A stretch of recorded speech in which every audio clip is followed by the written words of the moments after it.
Hello, my name is Rich Howard, owner of Architectural Builder Supply. This video is to bring you a closer look at the Ultra Hardware 3.5x3.5in pair of spring hinges. I have a pair of them pulled out here. And we're making this video because one of my sales reps was asked by a client if there was a template. And we asked Ultra, and the people over at Ultra are always very helpful. And it's not unusual that they help us in the sense of sending us a sample of the product when they don't have the documentation. Well, that's what occurred here. And here's the actual hinge. So this is going to certainly serve as not only the video showing the item, but some additional information as well. The 3.5x3.5in is a 3.5 inch by 3.5 inch hinge. 3.5. The first dimension is the height, so it's 3.5 tall by 3.5 wide. You can get away not knowing the definition of that as long as you're dealing with a square hinge, but if you're dealing with a 4.5 by 4 or a 5 by 10, you want to know which is the first dimension, so it's the height. So this is a typical 3.5. It's also what we would call a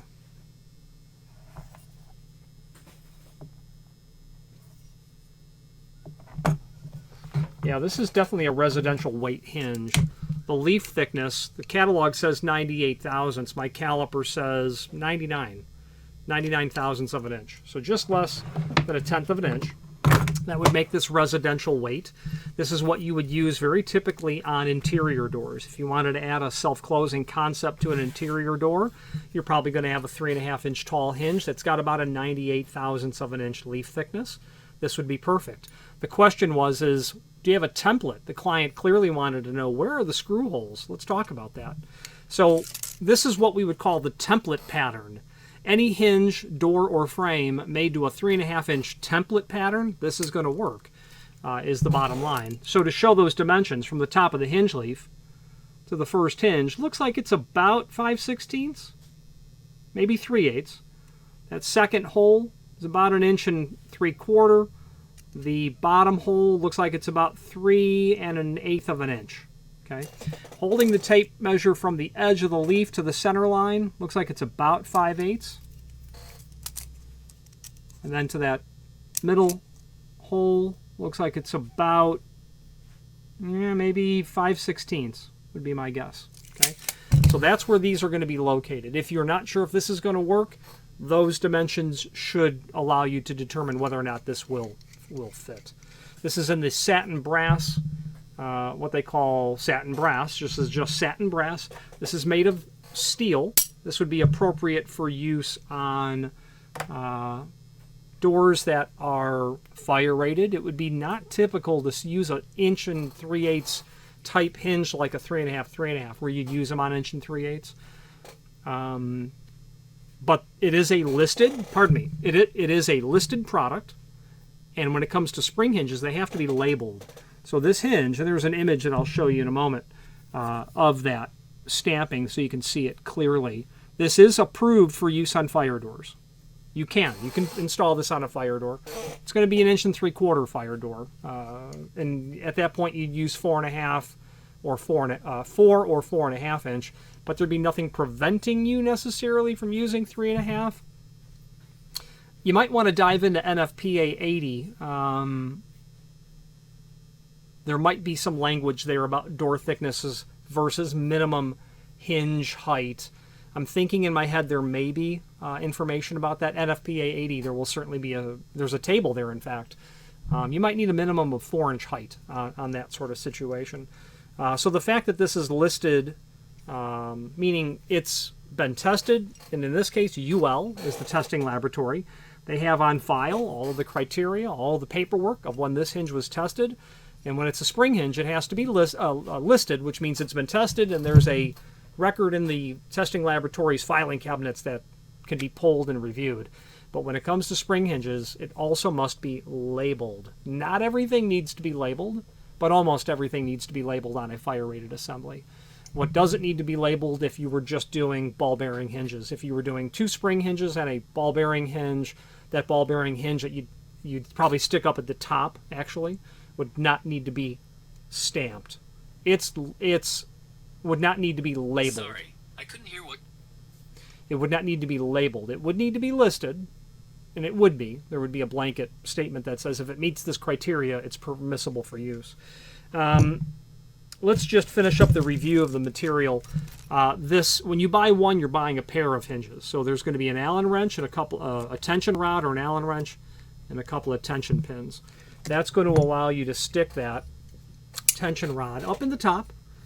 And when that's pointed towards the top, you'll turn it clockwise. And as you do so, well, let's just do it now, because we'll end up doing it at the end of the video anyway.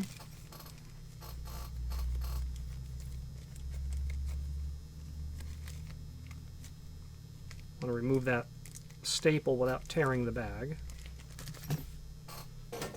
Show you how to set... there's also some paperwork in here.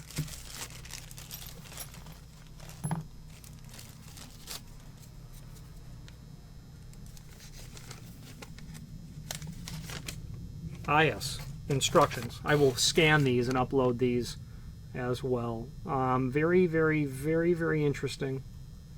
I can see the factory that they copied that information from.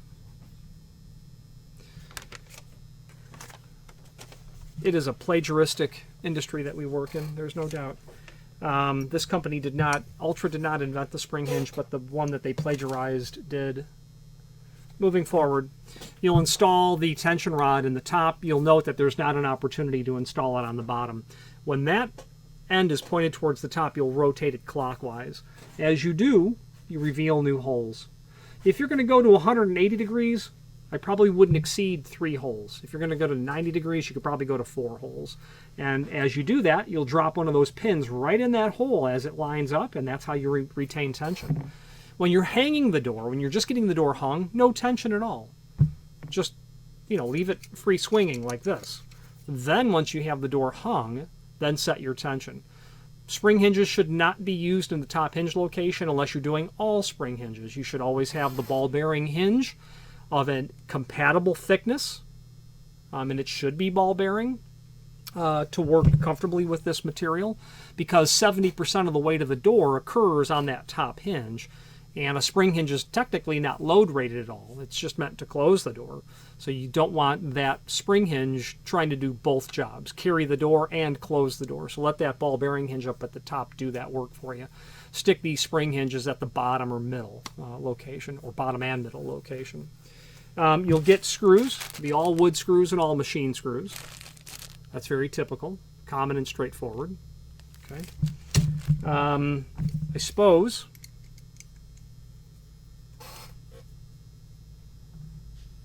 and grab one of those tension pins. Well, I got it put in one hole, not the one I wanted.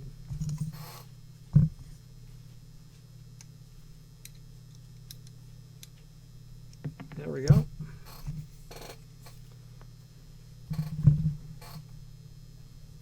Set some tension on that. Actually, no, we'll put it in the first hole, because at that point,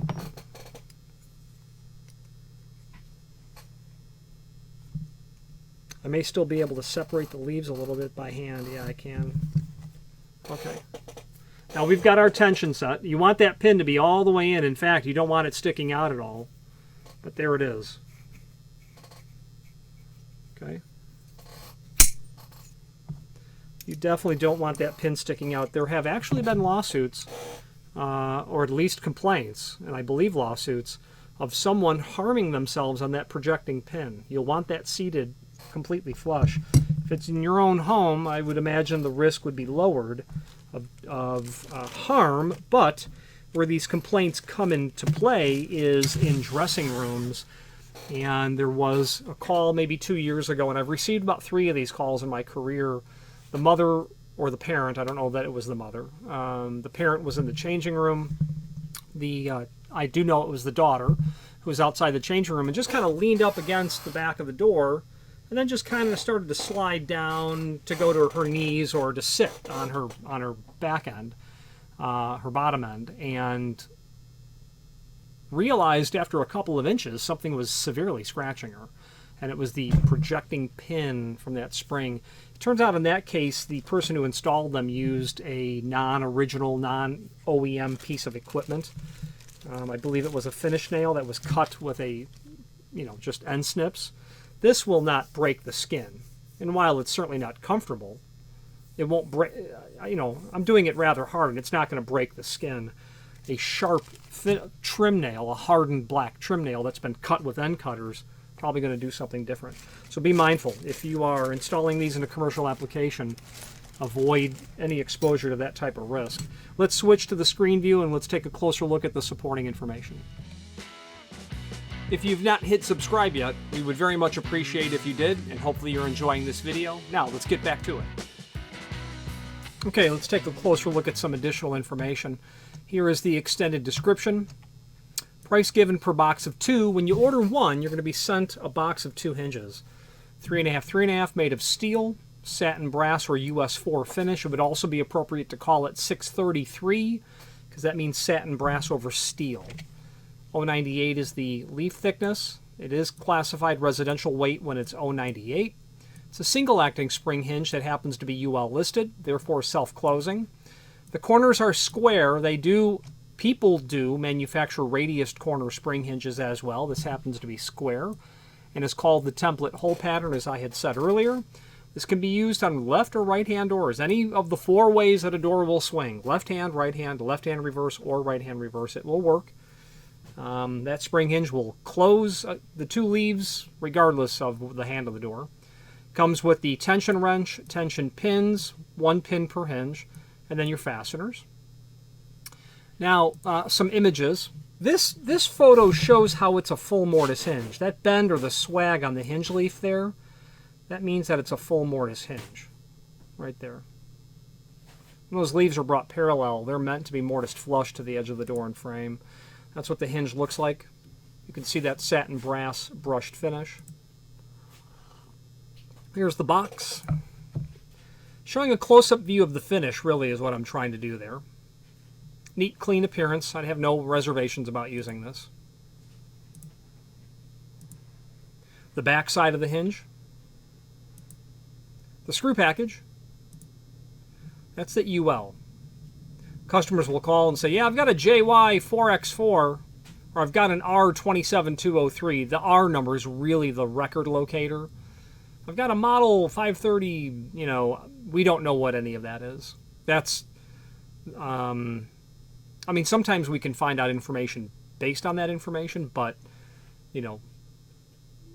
this has more to do with the original equipment and how it's classified at the manufacturer and the stamping that Underwriters Laboratories requires the manufacturer to put on these hinges when they're manufactured. Your tension rod, just an Allen wrench. I will tell you what size the Allen wrench is. My guess is 5/32. Let's see. No, 7/32. No.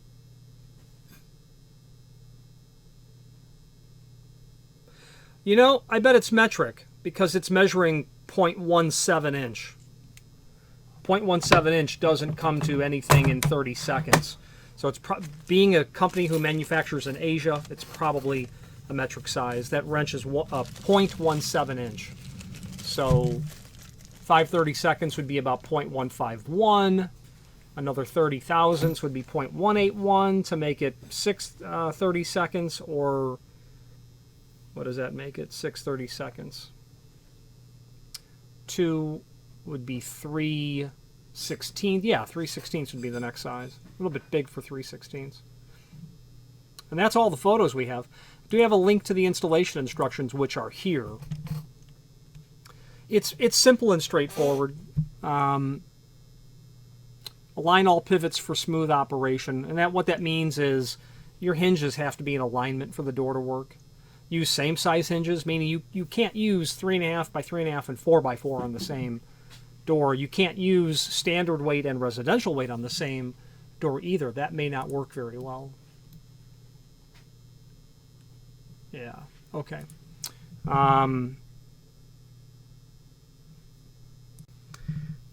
Yeah, 3 holes to go to 180 degrees, 4 holes maximum for 90-degree openings. Always rotate hex wrench in a clockwise manner. That would mean to increase the tension. Adjust torque only after hinge installation and with a closed door. Insert the wrench, as I showed earlier. Rotate it clockwise when that is pointed towards the top of the door. You can install them upside down. You're just going to rotate it counterclockwise. Okay. A guide as to how many hinges you would need for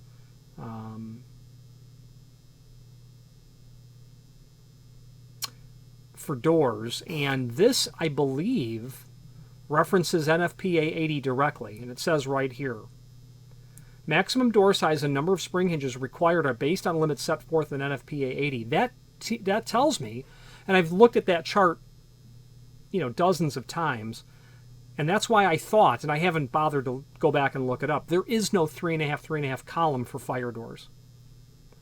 Okay, so if you've got a fire door, you're going to need a 4x4 for sure. So the fact that this hinge is stamped doesn't need to be, because there's no 1 3/8 fire-rated door. Under extreme weather conditions, excessive air pressure on one side of the door may require the use of the maximum amount of spring hinges. I'm a fan of using all spring hinges, not only because I'm a spring hinge salesman, but more so because I've adjusted these, and if you don't have enough reserve stored energy when the door gets to the 5, 10, 15 degree ajar, it's not going to overcome the air pressure it will encounter. It's not going to overcome the resistance of the latch bolt hitting the lip of the strike.